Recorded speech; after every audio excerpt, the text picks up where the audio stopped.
Hello guys, જય માતાજી, રાધે રાધે. કેમ છો બધા? આઈ હોપ બધા મજામાં હશો. અને આજે આવી ગયું છું હું એક મસ્ત જગ્યા પર. તો ચાલો હું તમને ત્યાં જઈને બતાવું કે ક્યાં આવી છું. એવું પહેલા તો વ્યૂ જોઈ લો થોડું. તો જો આવી ગઈ છું આપડે ગાંધીનગર થી દેગામ થી થોડું આગળ છે. હરસોલી કરીને ગામ છે, ત્યાં આગળ એક તોત્રા માતાજીનું મંદિર છે. તો જો આ છે મંદિર, તો આપણે ત્યાં જવાનું છે. માતાજીના દર્શન કરાવું અને કોણ કોણ આવ્યું છે એ પણ કોમેન્ટ કરજો. આ છે માતાજીનું મંદિર. જય શ્રી તોત્રા માતાજી. ચલો બધા માતાજીના દર્શન કરી લેજો. કમેન્ટમાં લખી દેજો જય શ્રી તોત્રા માતાજી. તો તિલક પણ લગાવી દીધું છે. પૂજારી છે અહીંયા. જો મસ્ત મસ્ત એવું મંદિર છે, મોટું સારું. તો આપણે છે ને મંદિર શું માનતા રાખવાની છે એ બધું જાણીશું. ચલો પૂજારી પાસે છે ને આપણા આ મહારાજ છે, એમની પાસે જે શું માતાજીની માનતા છે, શું રહસ્ય, એ રહસ્ય જાણીશું. તો ચલો આપણે મહારાજ પાસેથી જાણીએ. ચલો તો જણાવો મહારાજ આપણને. એકનું બાણુંમાં કેનાલ આવી. અચ્છા. હરચંદપુરી નગરી હતી પહેલા, નગરી તણાઈ ગયેલી. બરાબર. નદીનો પટ આ બાજુ પછી નગરી તણાઈ ગઈ. હવે ઉપરથી હરસોલી નોમ પાડી. પછી એકનું બાણુંમાં કેનાલ આવી. કેનાલની વચ્ચે આ મંદિર આવતું હતું. કેનાલ વાળા મંત્રોને 40,000નો ચેક આપ્યો તો કે મંદિર બીજો બનાવો. ગામના મુખ્ય રજા લેવા આવ્યા પણ રજા આપી નહીં.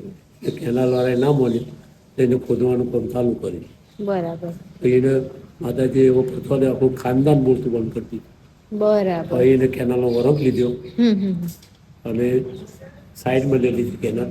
બરાબર. અને એનું કુટુંબ બોલતું તો એને મંદિર બનાવ્યું. બરાબર. 94માં પરચો આવ્યો, 97માં મંદિર બનાવ્યું અને 2003માં પ્રતિષ્ઠા થઈ. બરાબર. અને આજે છોકરાનો જે બોબરો પુત્ર હોય એ બોનની બાધા રાખવામાં તો એની જીભ અને પોપટ છોકરું બોલતું થઈ જાય.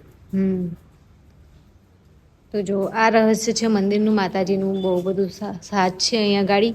તો જેને પણ આવું કંઈક હોય તો તમે પણ આવી શકો છો. અને બહુ મસ્ત મજાનું એવું મંદિર છે. એક આપણે કેનાલ છે નદીની બાજુમાં, અને બસ મેશ્વો નદી, હા મેશ્વો નદી છે એના કિનારે, મેશ્વો નદીના કિનારે આવેલું છે આ મંદિર. ગામ હરસોલી ગામ છે, દેગામથી થોડું આગળ છે.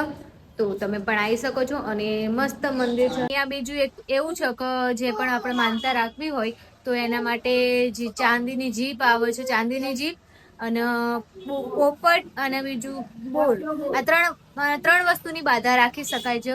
તો જેને પણ આવું કંઈક હોય પ્રોબ્લેમ તો તમે પણ આવી શકો છો. અને આ વિડીયો છે ને આપણે વધુમાં વધુ શેર કરવાનો છે, જેથી કરીને જેને આપણે કોઈને મદદ થઈ શકે છે. તો મિત્રો આ છે ને આવો પોપટ આવે છે, જે આ રીતે બોલે ને, સરસ પોપટની જેમ, મતલબ કહેવામાં આવે કે પોપટની જેમ, તો એવું પોપટની જેમ બોલતું થઈ જાય છે. તો આવો પોપટ અહીંયા મૂકવાનું હોય છે, ચાંદીની જીપ મૂકવાની હોય છે અને બોર મૂકવાના હોય છે.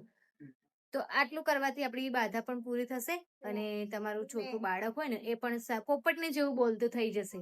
માતાજીને મસ્ત મસ્ત માતાજી એવો પરચો આપ્યો તો કે જેવી રીતે મહારાજે જણાવ્યું એ રીતે બધું. તો જો મિત્રો અહીંયા પૂજારીનો નંબર પણ આપેલો છે. જો તો ચલો આપણે છે ને બીજું બતાવું તમને, કે જે કેનાલ નીકળતી હતી ને એ બતાવું. આપણે પૂજા કરી દર્શન કરીને તો નીકળી ગયા છે. અને આ છે ને માતાજીનું કંઈક જૂનું મંદિર છે. આ જે કેનાલ છે ને અહીંયાથી નીકળે, આ મેન મંદિર છે. આ અત્યારે આ માતાજીએ જયારે પરચો આપ્યો ને ત્યારે પછી આ મંદિર બન્યું છે. પહેલા આ મંદિર હતું, જે આ જૂનું મંદિર હતું. કેનાલ આવતી હતી, આપણે અહીંયાથી કેનાલ આવતી હતી. પણ પછી એવું થયું કે માતાજી એવો પરચો આપ્યો ને, માતાજીના પરચા કહેવાય કે જે માતાજીના પરચા પરંપાર હોય છે, માતાજીનું મહિમા હોય એવો હોય છે. તો મિત્રો આ છે ને, આ છે મેશ્વો નદી છે. અહીંયાથી મેશ્વો નીકળે છે. અને આપણે કેનાલ છે ને, કેનાલ જે દેખાય છે ને ત્યાંથી સીધી કેનાલ આવતી હતી. અહીંયાથી જુઓ તમે, આ રીતે સીધી કેનાલ નીકળતી હતી.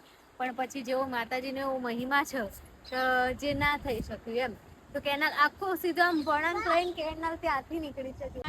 આટલો છો કે અહીંયાથી કેનાલ નીકળતી હતી પણ ના નીકળી. તો પછી આ મંદિર પછી જેમ કે પૂજારીએ જણાવ્યું છે, મહિમા માતાજીનો મહિમા જે હતો એ બતાવ્યો છે. તમે વિડીયોમાં જોજો એ પ્રમાણે છે. મિત્રો આ છે આપણે માતાજીનું મંદિર, જે માતાજીનો મહિમા હતો, જે માતાજીનું રહસ્ય હતું એ જણાવ્યું. તો આજનો આ બ્લોગ આપણે અહીંયા જે એન્ડ કરીશું. અને કોમેન્ટમાં લખી દેજો કે જય જય શ્રી તોતરા માતાજી એવું કોમેન્ટમાં લખી દેજો અને વિડીયો છે ને આપણે વધુમાં વધુ શેર કરતા રહેજો જેથી કરીને મદદ થાય કોઈને પણ જરૂર હોય તો અને વિડીયો ગમ્યો હોય ને તો લાઈક કરી દેજો શેર કરજો અને દેજો અને હા જે પણ આ મંદિરે આવ્યા હોય ને કોમેન્ટ કરજો જેને પણ જોયેલું હોય અને મંદિર ક્યાં આવ્યું છે એ મેં જણાવ્યું છે અંદર તો ચલો મળીશું નેક્સ્ટ વ્લોગમાં ત્યાં સુધી ટાટા બાય બાય જય માતાજી રાધે રાધે